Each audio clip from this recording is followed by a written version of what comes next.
said, pour the beer first. Hey, it's Wycombe Wanderers, and it's Wycombe Wanderers Plus. Last year we had Plus Music.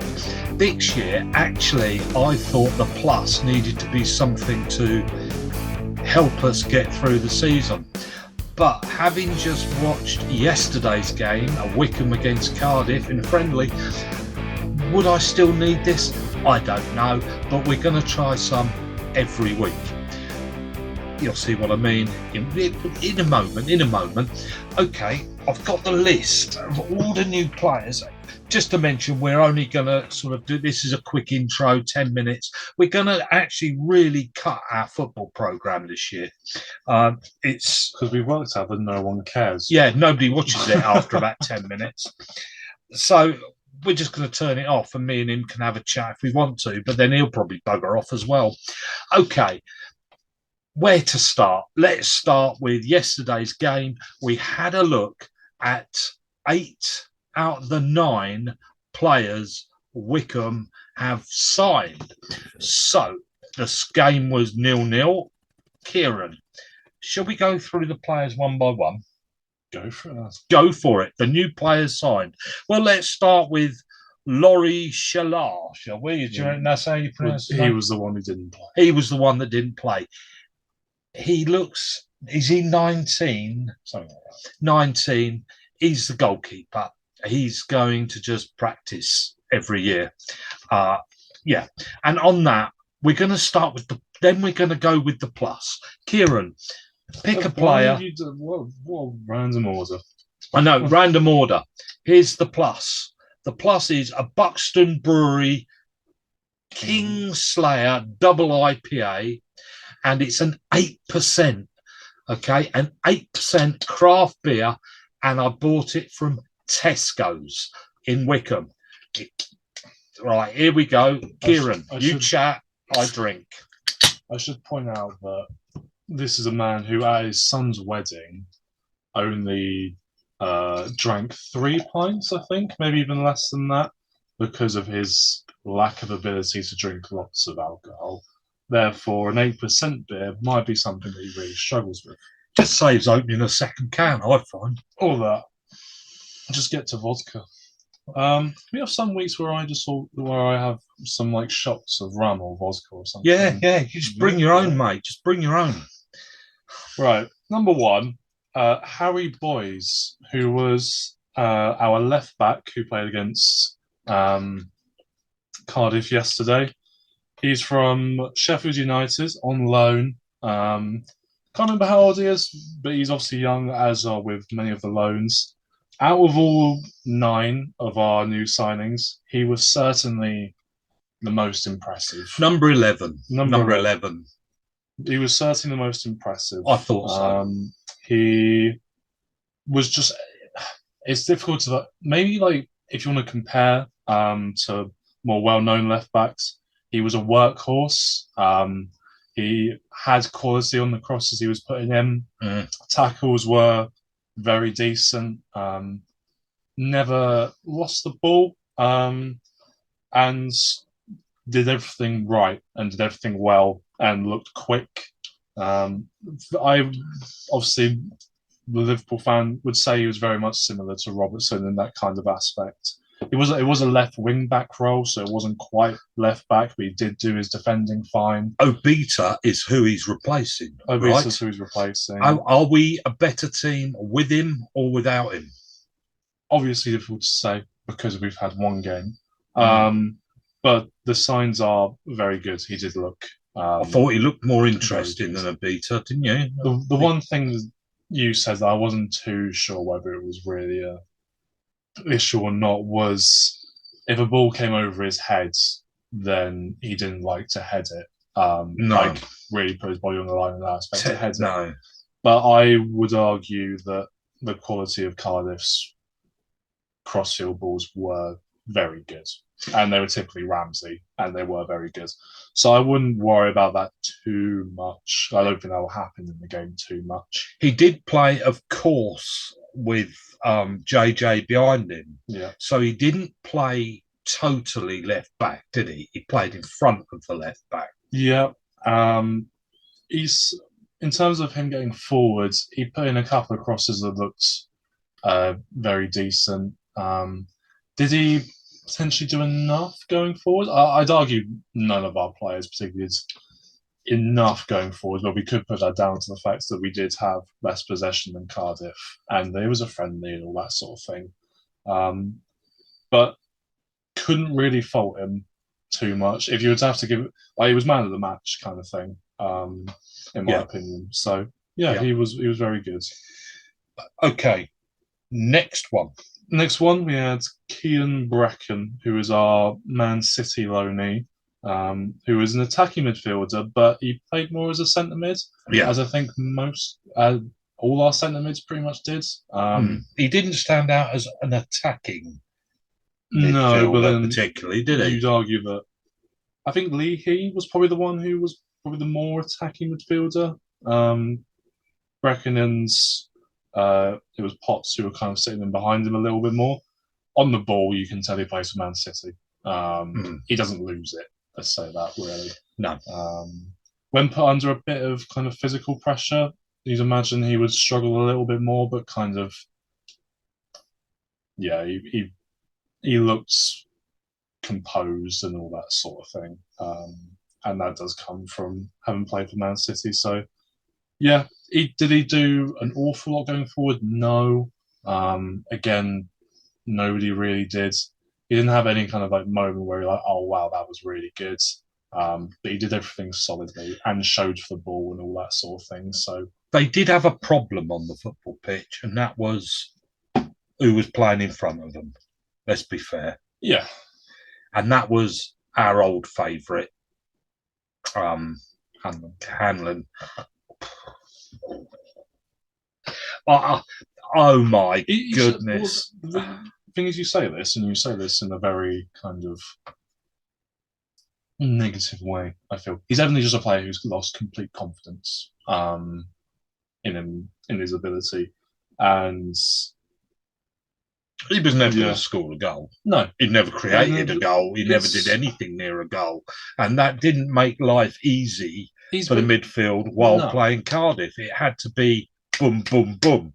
And there was no boom up front. It's basically Torres in his first season at Chelsea. That's what it is. It's a complete lack of confidence. And where you get that back from, I don't know. Bloomfield's got to try and find a way in order to get that back if he is going to be starting for us on an occasional basis. Right. But yeah, Brecken was all right.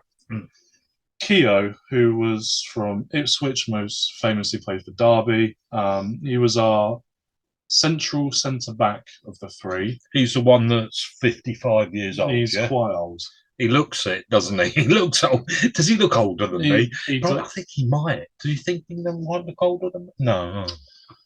He is old, but you can tell he's old from like the experience and that you could hear him shout everything on the pitch. And he was a boss on the pitch. And he did one really good block in the second half, quite late on in the game. You couldn't really fault him. He didn't, as being a 38, 39-year-old, I think he is, he didn't look slow, particularly. No. Very calm on the ball. There was nobody was going to upset him, were they? There was something that we had only tried to do a little bit more of was pass out of the back a bit, in which he commonly had the ball and was kind of at the centre of that. I mean, you could argue, did it work? I suppose. I don't think it didn't not work, but it wasn't exactly, oh, we were really good at that kind of thing. It was no better, though, than the goalkeeper walking out 20 yards and belting it. Was it? I don't think we belted it that much, that's the thing. And had we belted it a bit more, I don't think it would have helped, considering we had the 5'8" striker. I imagine that our new striker is, as well as Hanlon, who isn't brilliant at holding up the ball. So I think it did kind of work in that sense, and we did look all right doing it. But yeah, Keogh was fine. Yeah, he was fine. I thought so. I thought he looked. If he can stay fit, he's worth bringing on. Yeah, for others when they're not. yeah. I mean, it'd be interesting to see how he does that kind of back three. Does he stick with Grimmer? I mean, we're a big fan of Grimmer centre back anyway. Mm. Does he then have Tafazoli in the middle? Tafazoli didn't play Tafazoli yesterday. Just nor did Farino to start with. Yeah, Farino. He used 8 of these 9 players on the football pitch, the new ones. Yeah, Farino came on, and you wonder, does he go to the right hand side? Does he go in the middle? Does Tafazoli go to the left? All that sort of thing. Bukio was definitely decent. Joe Lowe, who did come on towards the end. Can't really judge him, can you? Very much. He wasn't on for more than 10 minutes. He is supposedly a centre back, but he did play right back, I think. And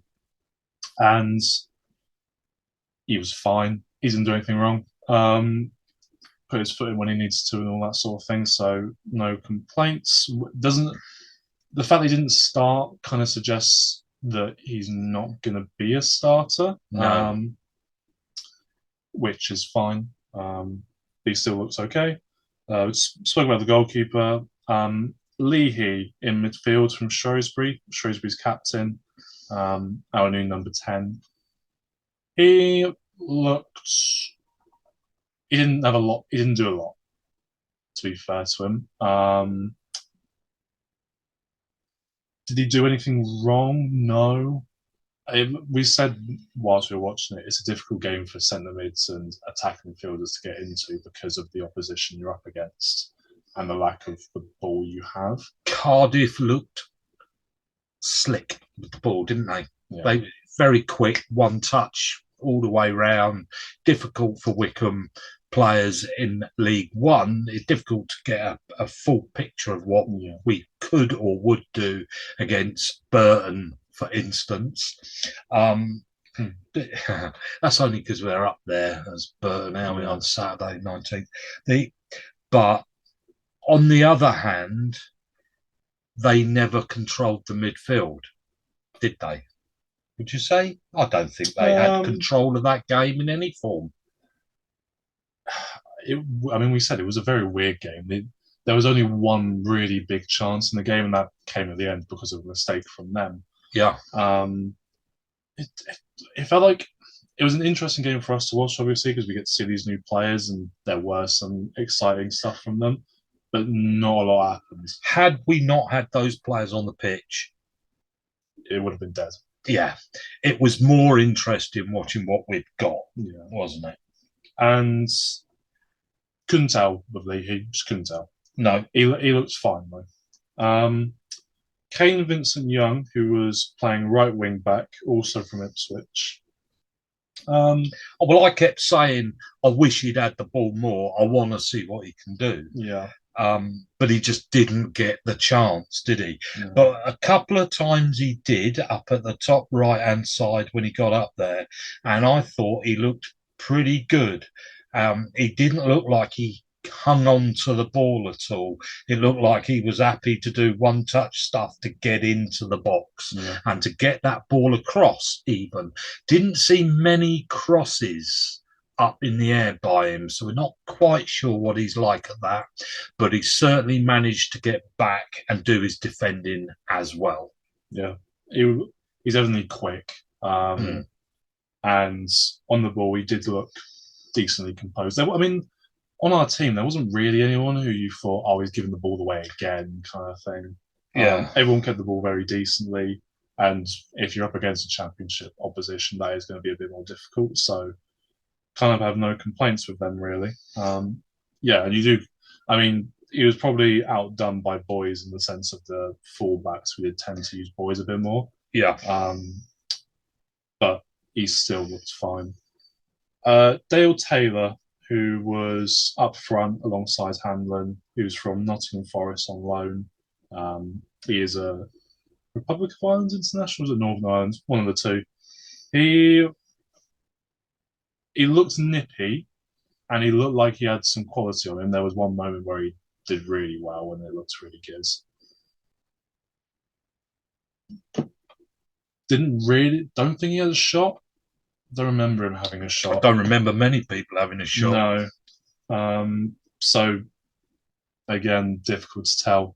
I mean, I suppose it's kind of in terms of your small kind of nippy little strikers, it's between him and TJ as to Which one is that person. Both very similar in that they're both very tenacious. They are both small. They are both nippy though. And it's just a question of who's the better finisher. And we both said that we hope that TJ has quite a good season. The thing he has struggled with is putting the ball in the net. And maybe he does overthink it when he gets into those chances. He had the best chance of the game. And he was very sodden unlucky because the bloke on the line. It was unlucky, not his fault, really. No. But you do. He didn't miss, did he? No, he didn't miss. But you do wonder, may someone else have scored? You don't know. But he was unlucky in that sense. And yeah, as I say, it's kind of between them as to who picks up that role. And then lastly, we had Freddie Potts from West Ham, who was in midfield. Now, I had a look on the Facebook afterwards, and people were saying that it was him and Boys who are our best players. Really? Because we kind of thought, similarly to kind of Breckin and Leahy, difficult to see too much of him. But again, like, because he's been in West Ham's kind of Conference League squads for the final and has played a couple of games for them, he did look composed. He did look like he wanted the ball. He wasn't kind of shy of going to get it, kind of thing. His cross-field passes did look very good. There was a lot of times where he did do the cross-field passes to Boys. That did. I have to say there were a few passes in there, and I thought you wouldn't have seen that last year. No. And very quick, this lot. They are young and quick. And confident with the ball. And just out of interest then, overall then, 2 questions, and then I'll just quick finish off with telling you the drink and why I'm going to be missing for the next couple of weeks.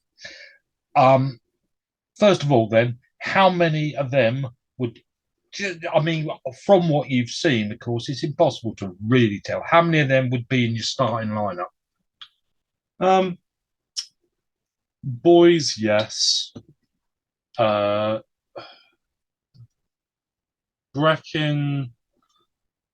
I would say one of Breckin and Potts. I would say one of either of them. Keogh, if Tafazoli and Farino are there, then I'd probably say no. Lowe, probably not. Goalkeeper, no. Leahy, you're guessing because he's been given the number 10, he's surely has a big role to play, and would therefore replace Wing as kind of our attacking midfielder. Yeah. So you assume he's in there. You assume yes. That's why he's in there, isn't it? Yeah. He's there to replace Wing. Yeah. Vincent Young, if we play with wing backs, then yes. If it's just a fullback, I mean, if he's, I mean, instead of him, who would you have? I mean, that's the thing. He's there to actually play as, I was going to say, not fullback. Who's not Grimmer, the other one? McCarthy. McCarthy. He's better than McCarthy, isn't he? He's well. I mean, it's difficult to say, but you hope so. It looks positive, didn't it? So yes, maybe. So that's him. 3. Oh, that's 4. 4, and then do you play Taylor? I guess you do, because who are strikers at the moment? We've got TJ, Hanlon, and Mr. Unfit up front. Oh, and Vokes, and I'm not playing Vokes. So no. I guess he starts. Mr. Unfit again. We generally ask the question. I've recently started going on runs, to which my ability is okay. But we generally ask the question: would I be as fit as Vokes? He just What's he been doing over the summer? I reckon he's been having Sunday roasts 7 days a week. He just there's just nothing about him that suggests to me that he could be our number 9 striker who's going to score 20 goals. And with the others, you have no idea. So I'm saying boys, and then one of Breckin or Potts. Leahy starts, Vincent Young starts, and Taylor starts. So I'm saying 5 of them. 5 out of the 9 starting in the 11. And so, therefore, do we have a better team this year than last year? Well, this way you got to compare who we did have in there. I'd say boys is better than Abita. Breckin or Potts, are they better than who would it have been? It was always Scowen, Wing, and then someone else. And Scowen's still here. Scowen will play. I would argue. Have we replaced Wing? With Leahy, don't know, can't tell. But that other centre mid spot, I would argue, with a little bit of time, that one of these two will be better than. Keogh's a very decent centre back replacement. Lowe looked fine. Leahy, you can't tell if he's going to be better than Wing or not. Wing probably was one of our players of the season last season. Yeah, it took him a while. It took him a while, didn't it? It took him a long time, to be fair. So difficult to tell. With him, right back, is Vincent Young better than Grimmer? I wouldn't have said so just yet. Is he better than McCarthy? Potentially. You hope so. We haven't got potentially or probably. And then is Taylor better than whoever we had up front? Again, difficult to tell. But we would argue that the signs look promising. Yeah, I hope he plays Taylor. I do hope he plays Taylor with whoever. It'd be interesting. I know they're similar, but Taylor and TJ, I think, would be very interesting to play up front together. Yeah. If he were to take the risk. I think that would be a completely different view. And some of that passing in the midfield with the skill that he's got in there now, I think could be very interesting indeed. Because you've got to remember, he's also got, who was it that came on later, one of the old guys? McCleary. He's got McCleary in there, who is also an awful lot of skill to put TJ and that guy Taylor up front to give them the ball to put in the net instead of belting up front and watching Mr. Bohr take 2 hours to get off his chair and walk up to the ball. I mean, please. I think we've got a better. The reason I added the beer this year was because I thought it was going to be fighting relegation. Having seen the game yesterday, I have hope that actually, I think we've got a better team this year than last.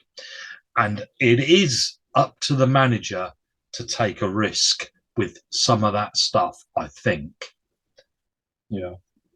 I think if we're looking at who do we still need in the transfer market, a big centre forward. Well, realistically, you want to get rid of a few.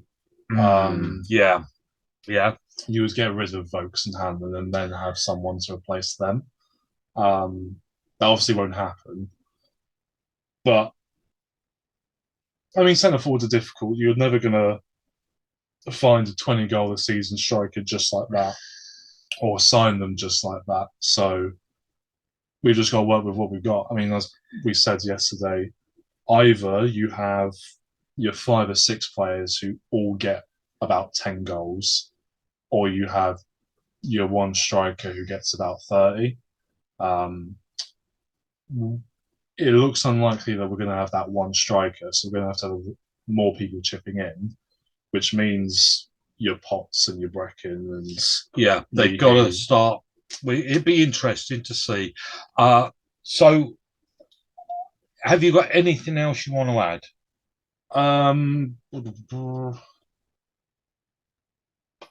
Don't think so. Okay. Right. The atmosphere was dead at the game yesterday. Yeah, absolutely dead. dead. 2,500 were there, and it was dead as a dodo. Yeah. I'm sure that we had more atmosphere when I started going when there were 200 of us. It had nothing to do with how much alcohol we drank before the games in those days. But can I say, I am going to advertise these ales. They're cask. We're not right. We're not It's not right. sponsored. No, we're not sponsored. Just to say, Craft ale. craft. Thank you, Kieran. Here we go. Tesco's Buxton Brewery King Slayer double IPA, which means it's a pretty strong one. I can explain one day what it's all down. It says we must have bloody noses and cracked crowns. A juicy New England style DI double IPA with tropical fruit flavors coming from Citra and Mosaic hops. And just as a quick description, there's not a ton coming out of that. It is very fruity. I'm not quite sure which. I have to think about that. Maybe a bit of orange. Taste a bit of orange in that. And it definitely is an 8%. You can tell that. I mean, straight away, it's got depth to it. If you like something with a bit more of a kick, this is definitely one. It was about £3 something from Tesco's. I'm not advertising Tesco's, but now you know where you can get it from. King Slayer by Buxton, from the Buxton Brewery. So I'm going to be having a different can from different places each week. I don't want to. I keep telling my wife I do not want to drink this stuff, but for you, I will do it. And I will also advertise underneath what I'm going to be trying next time, so you could go and buy one and drink it with me while watching this. How about that? So look underneath. I will put what I'm going to be drinking next time, the next show. And the next show, I'm afraid I'm going on holiday on Thursday, so I'm going to miss Exeter's home match. So I come back on the 14th, don't I? Which is a Monday. We can't really do one on that Monday, can we? Well, the next game you have is Tuesday the 15th at home.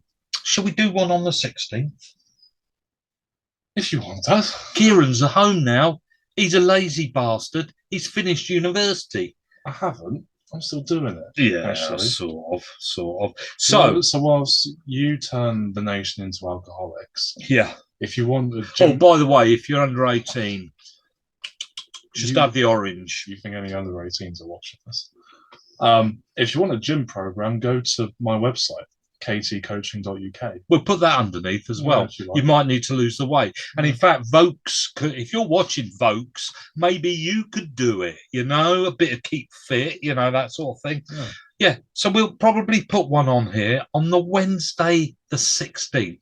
Keep your eye out. And then again on Sunday, the 20th. So Wednesday, the 16th, get your can in. I will make it an easy one. Another one from Tesco's in High Wycombe, so you know where to go and get it. Okay, and I'll add that underneath. Okay, thank you very much, everybody. And you can write what you think. You can go and get this one at the same time. Okay, right. Say goodbye, Kieran. Goodbye. And we're glad to be back. I hope. Anyway, Ainsworth for his pause. Well, I can't remember what we're doing here. You just press